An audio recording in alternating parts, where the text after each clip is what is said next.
50 साल के बाद मुझे ऐसा लगता है कि मुझे इस संस्था से कोई उम्मीद नहीं है। आप बड़ी बड़ी अदालत की जजमेंट्स की बात करते हैं, लेकिन जमीन पे क्या हो रहा है उसको आप देखिए और ये सोचो कि सुप्रीम कोर्ट के द्वारा आपको राहत मिलने वाली है, आपको बड़ी भारी गलतफहमी है।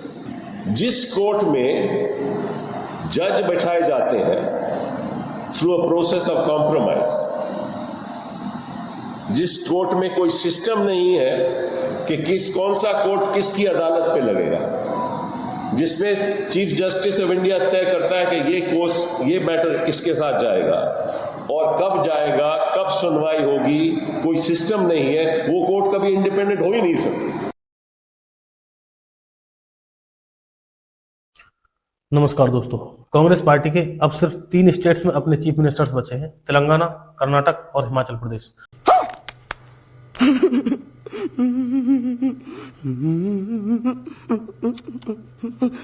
2024 का जनरल इलेक्शन अब बहुत ज्यादा दूर नहीं है, सिर्फ 2 महीने का समय बचा है। ज्यादातर लोगों का ये मानना है कि कांग्रेस इस बार अपनी सरकार बनाना तो दूर, अपने आप को विपक्षी पार्टी के रूप में भी नहीं बचा पाएगी।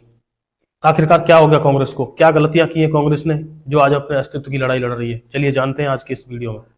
किसी भी डेमोक्रेटिक कंट्री के लिए एक मजबूत सरकार का होना बहुत जरूरी है, लेकिन मजबूत सरकार के साथ साथ एक मजबूत विपक्ष का होना भी उतना ही जरूरी है। 2024 के जनरल इलेक्शन के बाद अगर कांग्रेस खुद को मजबूत विपक्ष के तौर पर स्थापित नहीं कर पाई तो निश्चित तौर पर कोई दूसरी पार्टी उभर कर सामने आएगी, लेकिन ये इतना आसान नहीं होगा। कांग्रेस के पास सिर्फ 2 महीने बचे हैं अपनी डूबती हुई नाव को बचाने के लिए। कांग्रेस 2024 के जनरल इलेक्शन में अगर अच्छा प्रदर्शन नहीं कर पाई तो निश्चित तौर पर पार्टी पूरी तरह से खत्म हो सकती है। पार्टी को यहाँ पर रिकवर करने के लिए कुछ गलतियों को सुधारना पड़ेगा। परिवारवाद का दंश झेले राहुल गांधी को यह धब्बा अपने माथे से हटाना होगा। ऐसा नहीं है कि बाकी पार्टियों में परिवारवाद नहीं है। शिवसेना के उद्धव ठाकरे, सपा के अखिलेश यादव, आरजेडी के तेजस्वी यादव और बीजेपी के अंदर भी ऐसे बहुत सारे पॉलिटिशियंस भरे पड़े हैं, जैसे अनुराग ठाकुर, परवेश वर्मा, तेजस्वी सूर्या, पूनम महाजन और वरुण गांधी। लेकिन यहाँ ध्यान देने वाली बात यह है कि बीजेपी के ऑफिशियल हेड जेपी नड्डा हैं, लेकिन कांग्रेस के अनऑफिशियल हेड राहुल गांधी हैं। परिवारवाद का आरोप नहीं है क्योंकि उनके पूर्वज कभी किसी राजनीतिक पार्टी का हिस्सा नहीं रहे और क्षेत्रीय पार्टी के परिवारवाद को लोग आसानी से इग्नोर कर देते हैं। दूसरा पॉइंट यह है, राहुल गांधी कांग्रेस के अनऑफिशियल हेड हैं और उतने कॉम्पिटेंट नहीं है। अगर वो कॉम्पिटेंट होते तो लोग परिवारवाद के धब्बे को इग्नोर कर सकते थे। खत्म, bye bye, tata, goodbye, गया। मैं राहुल गांधी को कांग्रेस का अनऑफिशियल हेड इसलिए कह रहा हूं क्योंकि आप अगर कांग्रेस की वेबसाइट चेक करेंगे तो वहां देखेंगे कि कांग्रेस के प्रेसिडेंट मल्लिकार्जुन खड़गे हैं, और ये बात तो आप वैसे भी जानते ही होंगे।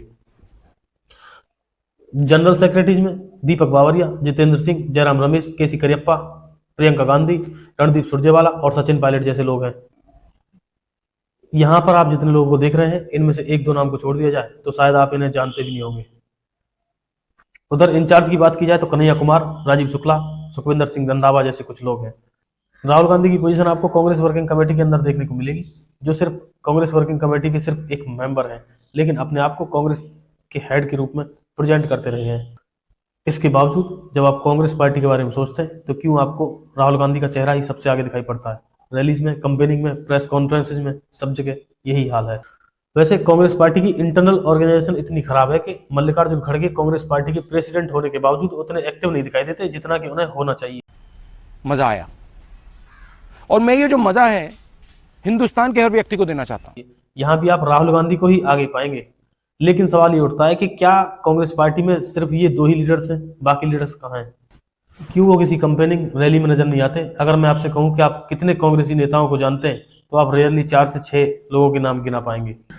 वही बात अगर बीजेपी की जाए तो आप चुटकियों में ढेरों नाम गिना सकते हैं। नरेंद्र मोदी, अमित शाह, जेपी नड्डा, राजनाथ सिंह, मनोज तिवारी, अनुराग ठाकुर, योगी आदित्यनाथ, शिवराज सिंह चौहान जैसे और भी बहुत सारे।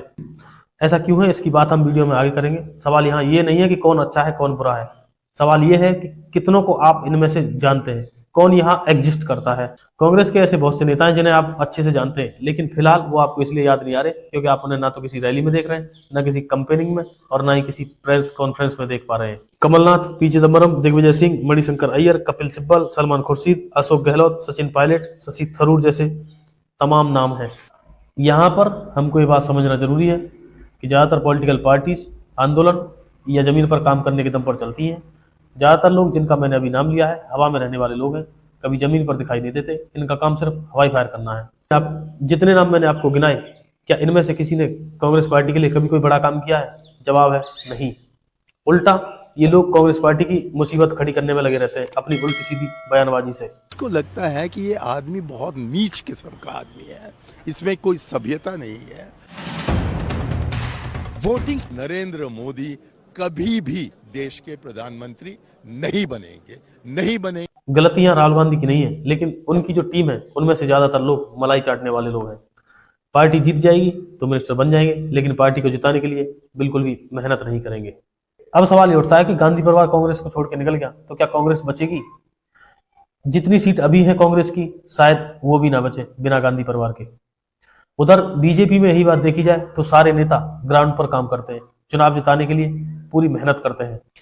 बीजेपी में नरेंद्र मोदी के अलावा जरूरत के हिसाब से और भी चेहरों का इस्तेमाल किया जाता है। क्या कांग्रेस को इससे सबक नहीं लेना चाहिए? राहुल गांधी ने भी कुछ बड़ी गलतियां की हैं। राहुल गांधी कांग्रेस पार्टी के लिए एज ए फेस रहना तो चाहते हैं, लेकिन उन्होंने पार्टी के लिए सफिशिएंट काम नहीं किया है। राहुल गांधी 34 साल के थे जब उन्होंने अपने राजनीतिक करियर की शुरुआत की। अमेठी से 2004 में वो लोकसभा के सांसद निर्वाचित हुए।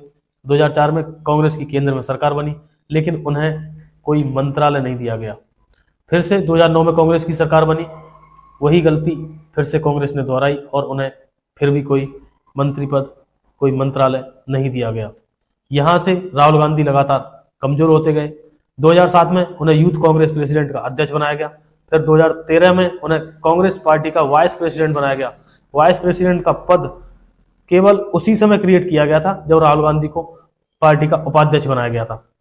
उसके बाद 2017 में राहुल गांधी को पार्टी का प्रेसिडेंट बनाया गया फाइनली, लेकिन परिवारवाद की आलोचना के चलते कांग्रेस पार्टी के प्रेसिडेंट पद से राहुल गांधी ने इस्तीफा दे दिया। राहुल गांधी को पार्टी में बड़े पद तो दिए गए, लेकिन 2004 और 2009 में बनी कांग्रेस की गवर्नमेंट में राहुल गांधी को कोई भी मंत्रालय न देना कांग्रेस के लिए भारी पड़ गया और राहुल गांधी कभी भी अपने आप को as a PM face represent नहीं कर पाए। तमाम ऐसे कारणों को हमने जाना जिनसे आज कांग्रेस अपनी अस्तित्व की लड़ाई लड़ रही है, साथ साझा की। इस पर आप अपनी क्या राय रखते हैं हमें कमेंट करके जरूर बताएं। जानकारी अच्छी लगी हो तो वीडियो को लाइक करें और चैनल को जरूर सब्सक्राइब करें।